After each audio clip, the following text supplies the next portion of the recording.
BD5 Pilot with you out at the Hillsboro hangar. Finally, 2 weekends out of the beginning of June, I was in seminars training. One's in Canada, one's up in Seattle, and then I needed last weekend just to recharge.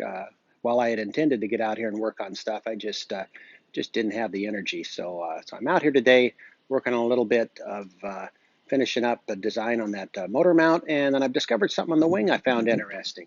I am at an airport, so I do get periodically interrupted by the sound of an aircraft going by like this.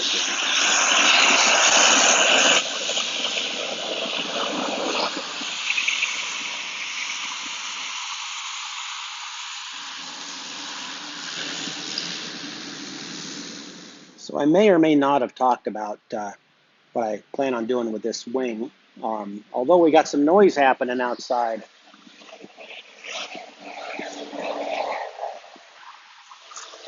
So there's the PC-12 taking off that I took a picture of earlier as it taxied by. So I'm back here on this wing, and I've got the standard BD5B wing profile here. It's a 21.5-foot wingspan for the entire wing, and it's a particular airfoil that Jim Beatty selected for its efficiency. And that being said, you need to keep the aircraft very light in weight for this wing to work well. One of the characteristics this wing has is once it breaks into a stall, it requires about a 5-degree nose over to catch the air over get the laminar flow over the wing again. So it's not an aircraft that particularly likes to stall or is very forgiving to get out of that stall. It's not going to wallow and get back out like a Cessna 150 will. You're going to need to be a little more judicious on the controls to have this aircraft respond properly.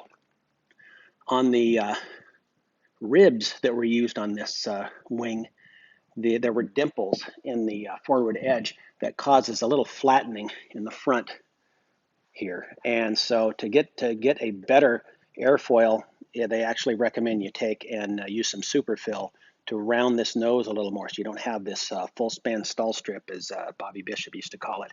And my discovery, looking at this, because I wanted to design a means of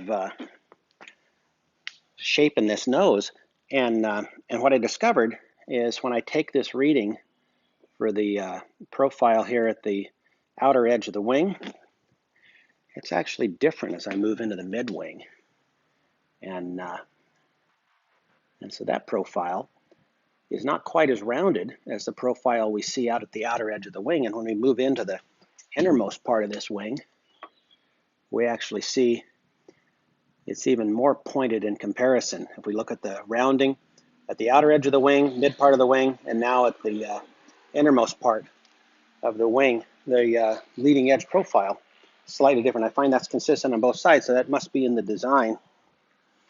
But I'll have to take that into mind as I use the superfill to finish the forward leading edge. And then my plan is to vinyl wrap these wings. It's a lighter weight, less cost than painting, and I think that'll be a better solution. I may or may not end up hiring someone to do the work here on the wing root, though, because that's going to be a compound curve that's probably very difficult to make the wrap look good on.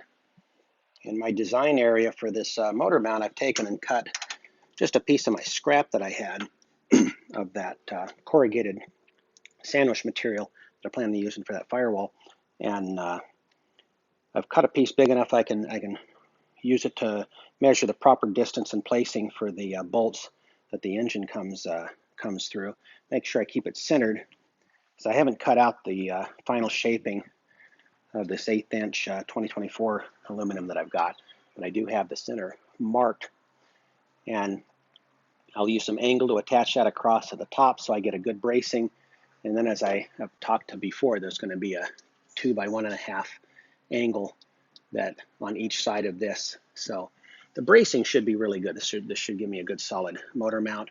And at the rear part of the motor, there's going to be another probably 3/4 or 1 by 1 aluminum that just holds that in place, so the engine is held level so that drive shaft doesn't get a lot of movement on it. I'm also still waiting on a part I ordered a little over a month ago. One of the former BD dealers has one of the comm antennas, so as soon as I get that, I'm actually going to be cutting the forward edge of this vertical stabilizer away so I can put that radome comm antenna in place, and making a new rudder I ordered from BD Micro to take care of this damage up at the top. I don't like the way that looks, so I'm going to have a better looking rudder with less corrosion on it.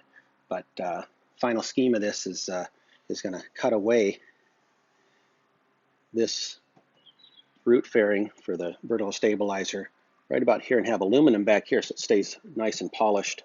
And then the forward part will be the red and red and red up at the top to match the horizontal stabilizer and the wing on this side.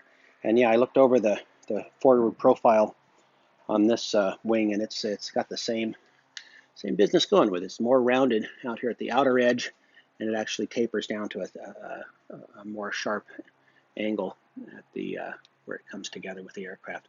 Kind of an interesting find. Well, I know it's been a while since I posted, so I wanted to make sure I got something out there for my fans. I appreciate all the support I get from the community.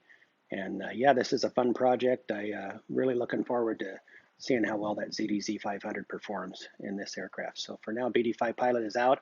Hopefully next weekend I'll have some more work done so I can share more. BD5 Pilot out for now.